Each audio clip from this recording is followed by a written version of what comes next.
ದರ್ಶನ cinema ಇಂಡಸ್ಟ್ರಿಯ cinema ಲೈಫಲ್ಲಿ 3 ತಿಂಗಳಲ್ಲಿ ಶೂಟಿಂಗ್ ಮಾಡಿಕೊಟ್ಟಿದ್ದು ಸಿನಿಮಾ ಪೊರ್ಕಿ. 3 ತಿಂಗಳಲ್ಲಿ 3 ವರ್ಷ ಆದರೂ ಸಿನಿಮಾ ಆಗಲ್ಲ ಈಗ.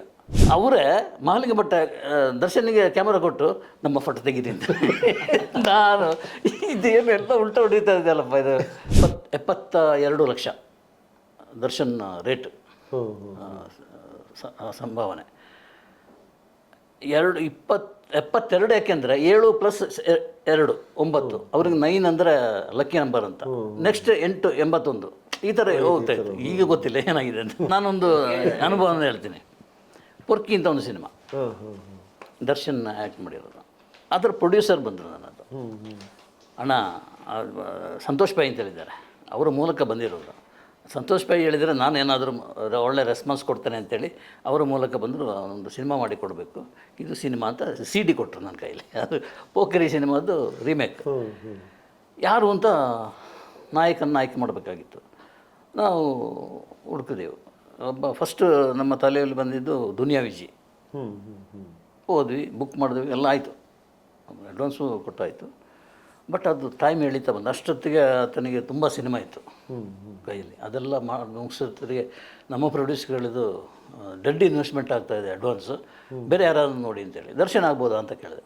ನಾನೇ ಕೇಳಿದೆ, ಇಲ್ಲದನ್ನು ಇಟ್ಕೊಳ್ಳೋದಂದ್ರೆ ನಾವೇ ಪತ್ರಕರ್ತಾರೆ, ಆಗ್ಬೋದು ಅಂತ ಹೇಳಿದೆ. ತಕ್ಷಣ ಕಾರ್ ಮಾಡಿಕೊಂಡು ಇಲ್ಲಿಗೆ ಹೋಗ್ಬಿಟ್ರಿ, ಮೈಸೂರಿಗೆ. ಅಲ್ಲಿದ್ದರು. ಕೇಳಿದ್ವಿ, ದಯವಿಟ್ಟು ಬೇಡ, ಬಿಟ್ಬಿಡಿ. ಅದು ಆ ಲೆವೆಲಿಗೆ ನಾನು ತೊಗೊಂಡು ಹೋಗ್ಲಿಕ್ಕೆ ಆಗಲ್ಲ. ಅದು 2 ಭಾಷೆಯಲ್ಲಿ ಹಿಟ್ ಆಗಿಬಿಟ್ಟಿದೆ, ತೆಲುಗು ತಮಿಳಿನಲ್ಲಿ. ಕನ್ನಡದಲ್ಲಿ ಆ ಮಟ್ಟಕ್ಕೆ ಮಾಡಿದರೆ ಮಾತ್ರ ಆಗುತ್ತೆ. ಆ ಮಟ್ಟಕ್ಕೆ ಆಗುತ್ತೆ ಸರ್, ನಾನು ಪ್ರಾಮಿಸ್ ಮಾಡ್ತೇನೆ. ನನಗೆ ಗೊತ್ತಿಲ್ಲ ಅವರ ಬಜೆಟ್ ಎಷ್ಟಿದೆ ಏನು ಅಂತ. ಪ್ರೊಡ್ಯೂಸರ್ ಸುಮ್ಮನೆ ಅಂದರೆ ಅದರ ಪ್ರೊಡಕ್ಷನ್ ಪೂರ್ತಿ ನಾನೇ ನೋಡ್ಕೊಂಡಿದ್ದು. ಪೊರ್ಕಿದ್ದು ಒಪ್ಕೊಂಡ್ರು ಕೊನೆಗೂ, ಎಷ್ಟು ಹೇಗಿದೆ ಬಜೆಟ್ ಅದು ಅಂತೇಳಿ. ಅಲ್ಲಿ ಕೆಲವು ಕಂಡೀಷನ್ ಹಾಕಿದ್ದು. ಒಂದು ಆಗ 72 ಲಕ್ಷ ದರ್ಶನ್ ರೇಟ್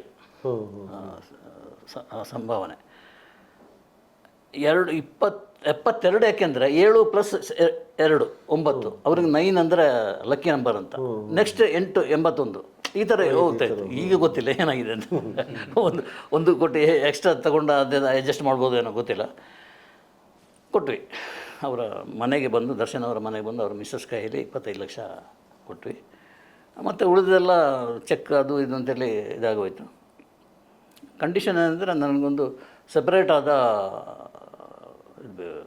ಕ್ಯಾರವನ್ ಬೇಕು, ಅಲ್ಲಿ ಜಿಮ್ ಇರಬೇಕು, ಆಮೇಲೆ ಮ್ಯೂಸಿಕ್ ಡೈರೆಕ್ಟ್ರ್ ಹರಿಕೃಷ್ಣ ಆಗಬೇಕು, ಕ್ಯಾಮರಾಮನ್ ಯಾರು ಕೃಷ್ಣಕುಮಾರ್ ಆಗಬೇಕು. ಸೊ ಇಂಥದ್ದೆಲ್ಲ.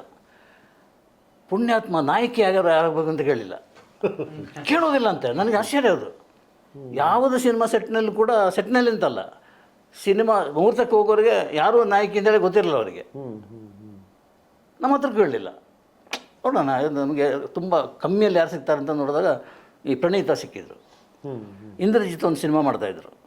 ಆ ಸಿನಿಮಾದ ನಾಯಕಿಯಾಗಿ ಈಕೆ ಪ್ರಣೀತಾ, ಮತ್ತು ಗಣೇಶ ನಾಯಕ. ಬಟ್ ಅದು ನಿಂತೋಗಿದೆ, ಅಂದರೆ ಪ್ರಾಜೆಕ್ಟ್ ಮುಂದೆ ಹೋಗಿಲ್ಲ. ಸೊ ಅದು ನಿಂತೋಗಿದೆ ಅಂತ ಹೇಳ್ತು. ನಾನು ಹೋದೆ ಇಂದ್ರಜಿತ್ ಹತ್ರ. ಒಂದು ಇದು ಬೇಕಾಗಿತ್ತು ನಮಗೆ.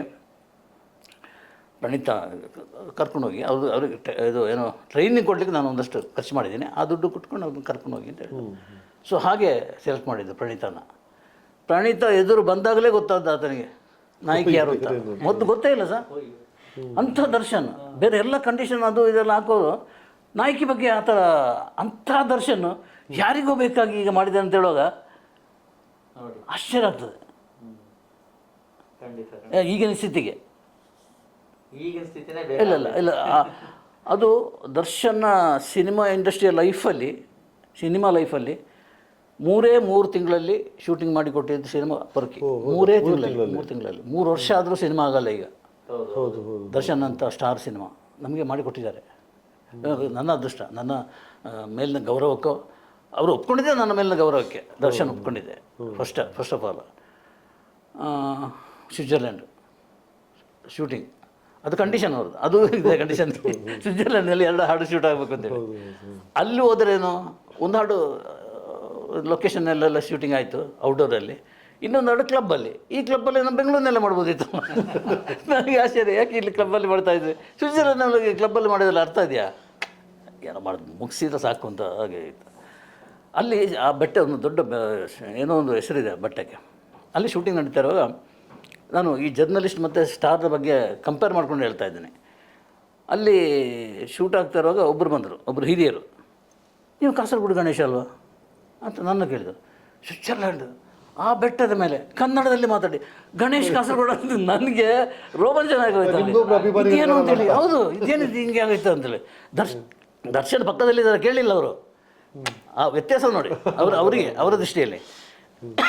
ಕೇಳ್ಬಿಟ್ಟು ನಾನು ಪುತ್ತೂರಿಂದ ಬಂದಿದ್ದೇನೆ, ಮಹಾಲಿಂಗ ಭಟ್ ಅಂತ ನನ್ನ ಹೆಸರು, ನನ್ನ ಮಗ ಫ್ರಾನ್ಸ್ನಲ್ಲಿದ್ದಾನೆ, ಅಲ್ಲೇ ಹತ್ತಿರ. ಫ್ರಾನ್ಸ್ನಲ್ಲಿ ನಮ್ಮನ್ನು ಇಡೀ ವರ್ಲ್ಡ್ ಟೂರು ಮಾಡ್ಕೊಂಡು ಬನ್ನಿ, ಎಲ್ಲ ನೋಡ್ಕೊಂಡು ಬನ್ನಿ ಅಂತ ಕಳಿಸಿದ್ದಾನೆ. ಟಿಕೆಟ್ ಎಲ್ಲ ವ್ಯವಸ್ಥೆ ಮಾಡಿ ನಾವು ಇಲ್ಲಿ ಬಂದಿದ್ದೀವಿ. ನಿಮ್ಮನ್ನು ನೋಡಿ ಭಾರಿ ಖುಷಿ ಆಯಿತು, ನಿಮ್ಮ ಚದುರಿತ ಚಿತ್ರಗಳು ಆ ಕಾಲದ್ದು ವಿಜಯ ಕರ್ನಾಟಕದಲ್ಲಿ ನಾನು ಬರೀತಿದ್ದ ಅಂಕಣ ಇದೆಯಲ್ಲ, ಅದೆಲ್ಲ ಓದ್ತಾ ಅಭಿಮಾನಿಗಳು ನಾವು ನಿಮ್ಮ ಜೊತೆ ಒಂದು ಫೋಟೋ ತೆಗಿಸ್ಬೇಕು ಅಂತ. ದರ್ಶನ್ ಇದ್ದಾರೆ ಅಲ್ಲಿ, ಸ್ಟಾರ್ ಅಲ್ಲಿದ್ದಾರೆ, ನನ್ನ ಹತ್ರ ಹೇಳಿದ್ದು ಫೋಟೋ ತೆಗಿಸ್ಬೇಕು ಅಂತ. ಅವರೇ ಮಹಾಲಿಂಗ ಭಟ್ಟ ದರ್ಶನಿಗೆ ಕ್ಯಾಮರಾ ಕೊಟ್ಟು ನಮ್ಮ ಫೋಟೋ ತೆಗೀರಿ ಅಂತ. ನಾನು ಇದೇನು ಎಲ್ಲ ಉಲ್ಟಾ ಹೊಡಿತಾ ಇದೆಯಲ್ಲಪ್ಪ ಇದು, ದರ್ಶನ್ ಬರಲಿ, ಬೇಡ ಬೇಡ ಅಂತ ಅವರಿಗೆ ದರ್ಶನ, ನಾನು ಬೇಕಂತೆ. ನನಗೆ ರವಿ ಬೆಳಗೆರೆ ಆ ಟೈಮ್ನಲ್ಲಿ ಇಂಥ ಟೈಮ್ನಲ್ಲಿ ಇಷ್ಟ ಆಗೋದು ಆ ಕಾರಣಕ್ಕೆ. ಯಾಕೆಂದರೆ ನಾಯಕ ನಟರು ಏನೇ ಇದ್ದರೂ ಕೂಡ ಆ ತೆರೆ ಮೇಲೆ ಕಂಡಿದ್ದನ್ನು ಮಾತ್ರ ಜನ ನಂಬ್ತಾರೆ. ಹೌದು ಹೌದು ಹೌದು ಹೌದು. ಬಟ್ ಇದೇ ಜನಗಳನ್ನು ಬರವಣಿಗೆಯಲ್ಲಿ ಒಪ್ಪಿಸೋದಿದೆಯಲ್ಲ ತುಂಬ ಕಷ್ಟ.